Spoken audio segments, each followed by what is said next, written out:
हे भव्य प्राणी, तुझे मन में जो है नाना प्रकार की जिज्ञासाएं मन में उत्पन्न होती है और तू प्रत्येक चीज़ का समाधान करता है। ये जो है तेरे संसार को काटने वाला है। आज तूने विचार किया कि भगवान के ज्ञान में जो झलका वैसे ही होने वाला है।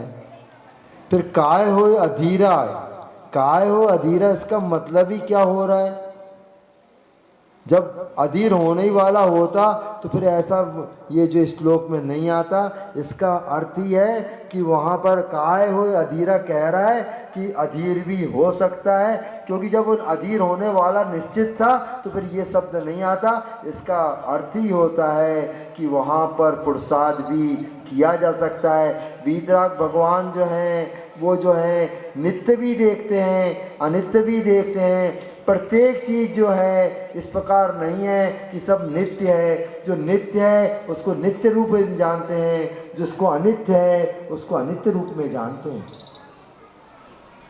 सूर्य जो है पूर्व दिशा से उदय होता है और पश्चिम में अस्त होता है, ये नित्य है। तो ये सभी जिस प्रकार शुद्ध ज्ञान का जो विषय है वो ही केवल ज्ञान का विषय है। मात्र जो केवल ज्ञानी हैं वो उसको प्रत्यक्ष रूप से जानते हैं, और जो शुद्ध ज्ञान है वो परोक्ष ज्ञान है, क्योंकि शुद्ध ज्ञान भी वह सम्यक ज्ञान है और जो केवल ज्ञान है वह भी सम्यक ज्ञान है। मान लो शुद्ध ज्ञान में और केवल ज्ञान में अंतर पड़ जावे तो फिर यह ज्ञान जो है शुद्ध ज्ञान कभी भी सम्यक नहीं कहलाएगा।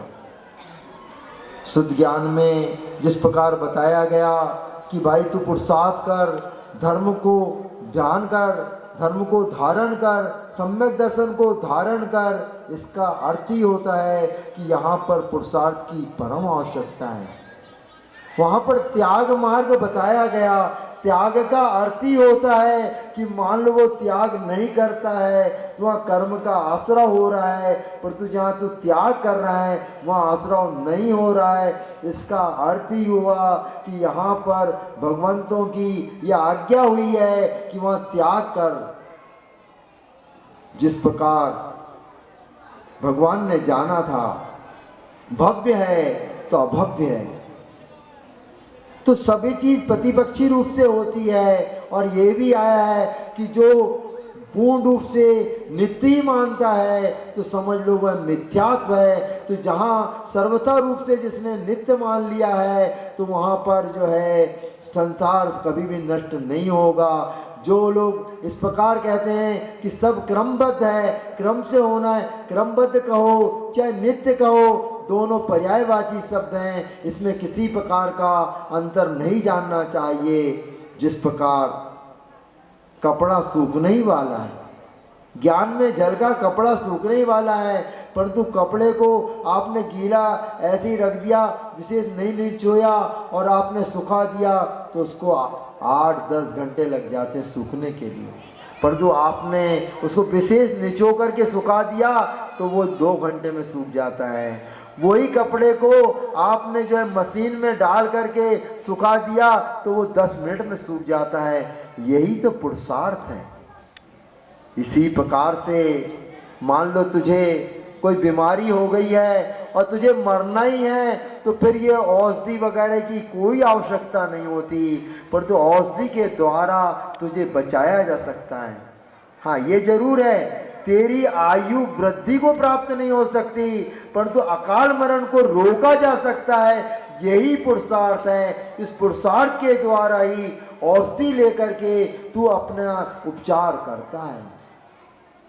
इसी प्रकार ज्ञान है, एक जो है शास्त्रों को पढ़ता है तो शास्त्रीय ज्ञान हो रहा है, एक जो है वो लौकिक ज्ञान को पढ़ता है उसको लौकिक ज्ञान हो रहा है। ज्ञान का क्षेयोपम है परंतु उसका धर्म के प्रति विशेष रुचि नहीं है, तो धर्म संबंधी उसको ज्ञान नहीं है, लौकिक ज्ञान हो रहा है और उसने पुरुषार्थ करके वही जो लौकिक ज्ञान वाला है धर्म की तरफ शास्त्रों को पढ़ता है तो धर्म संबंधी ज्ञान हो जाता है।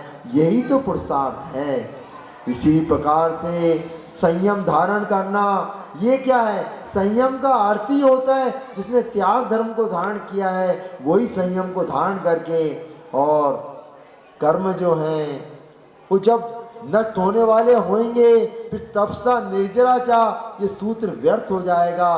तप के द्वारा ही कर्म की निर्जरा होती है। इसका अर्थ ही हुआ कि जो है सब निश्चित नहीं है। कहीं सब निश्चित होता तो ये मोक्ष भी निश्चित है, तो फिर ये नहीं कह सकते कि कर्म कट के मोक्ष हुए, क्योंकि जिसको मोक्ष होना था तो इसका काल ही इतना था और मोक्ष हो गया। या मोक्ष शब्द ही बता रहा है कि वो कर्म काट करके उससे छूटा है। इसका अर्थ हुआ कि वहां पर उसका नित्य नहीं था, निश्चित नहीं था, वो मोक्ष कहलाया। इसलिए भव्य प्राणी, तूने जो ये प्रश्न किया है, तूने ये जो सोचा है कि ये सब जो नित्य है, ये ऐसा नहीं है। कुछ नित्य भी है, कुछ अनित्य भी है। जैसा धर्म है, अधर्म भी है, पाप है, पुण्य है, हर चीज प्रतिपक्षी रूप है। इसी प्रकार नित्य भी है, अनित्य भी है। कुछ धर्म, कुछ पाप कर्म ऐसे हैं जो नित्य हैं, उनको भोगना ही पड़ेगा। कुछ कर्म ऐसे हैं जिनको तपस्या के द्वारा नष्ट कर सकते हैं। इसलिए दोनों प्रकार के धर्मों को हमको जान करके वस्तु के स्वरूप को तू जानेगा, तेरा निश्चित कल्याण होगा। नमस्तु भगवान, नमस्तु भगवान, नमस्तु भगवान।